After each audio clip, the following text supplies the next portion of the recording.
नमस्कार शेतकरी मित्रांनो, मी Shubham Pawar. Farmer I D card म्हणजेच शेतकरी ओळखपत्र. फार्मर आय डी हा प्रत्येक शेतकऱ्याला आता मिळणार आहे आणि भरपूर शेतकऱ्यांनी आपले फॉर्मसुद्धा भरलेले आहेत. पण तुमचा फार्मर आय डी हा तयार झालेला आहे का नाही, म्हणजेच तुमचा फार्मर आय डी बनलेला आहे का नाही, हे तुम्ही तुमच्या मोबाईलमधून चेक करू शकता. फार्मर आय डी हा बनलेला आहे का नाही हे कसं चेक करायचं या व्हिडिओमध्ये तुम्हाला सांगणार आहे. तर व्हिडिओ नक्की शेवटपर्यंत पहा. चॅनलवरती पहिल्यांदा आला असाल चॅनलला सबस्क्राईब करून ठेवा. अशाच महत्त्वपूर्ण व्हिडिओज तुम्हाला भेटत राहतात. तर चला मित्रांनो, व्हिडिओ सुरू करूया.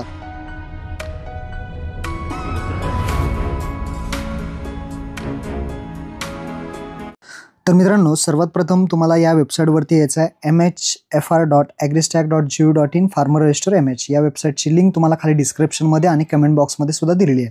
लिंकवरती क्लिक केल्यानंतर तुम्ही इथे येणार आहात.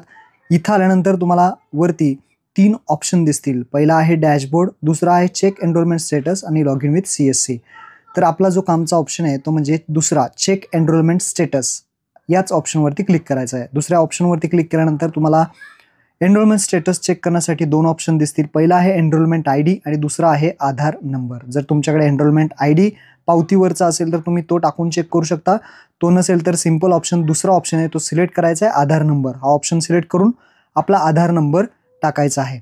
ज्या शेतकऱ्याचं तुम्हाला चेक करायचं आहे त्या शेतकऱ्याचा आधार नंबर टाकायचा आहे आणि पुढे चेकचं बटन दिसेल, त्या चेक बटनावरती क्लिक करायचं. जर तुम्ही चेक बटनावरती क्लिक कराल तर त्याचं स्टेटस संपूर्ण इथे दाखवलं जाईल. सर्वात पहिल्यांदा आधार नंबर दाखवला जाईल, त्यानंतर खाली महत्त्वाचा म्हणजे सेंट्रल ID दाखवला जाईल. आता हा जो सेंट्रल ID आहे, सेंट्रल IDच त्याला आपण फार्मर ID म्हणतो. हाच फार्मर ID कार्डचा नंबर आहे जो की तुम्हाला प्रत्येक योजनांसाठी, PM किसान हप्त्यासाठी किंवा अन्य काही योजनांसाठी हा फार्मर ID म्हणजे सेंट्रल ID हा लागणार आहे. तर हा फार्मर ID जपून ठेवा, याचा स्क्रीनशॉट काढून ठेवा. तुम्हाला कधीही हा सेंट्रल ID म्हणजेच फार्मर ID चा नंबर हा लागू शकतो. त्यानंतर अप्रूव्हल स्टेटस दाखवलं जाईल. अप्रूव्हल स्टेटस म्हणजेच इथे अप्रूव्ड आहे का, अप्रूव्ह असेल तर तुमचं कार्ड बनलेलं आहे, म्हणजे तुमचा फार्मर ID कार्ड बनलेला आहे. तुमचं नाव दाखवलं जाईल. त्यानंतर रिपोर्ट्स जे एनरोलमेंट डेट आहे, कधी तुम्ही फॉर्म भरला ते दाखवलं जाईल आणि तुमचा फॉर्म कधी अप्रूव्ह झाला, मंजूर झाला ते दाखवलं जाईल. तसेच इथे अप्रूव्हलचं रिमार्क असेल, ॲटो अप्रूव्ह झालेला आहे बाय सिस्टीमने ॲटो अप्रूव्ह केलेलं आहे, अशा पद्धतीने दिसेल तुम्हाला.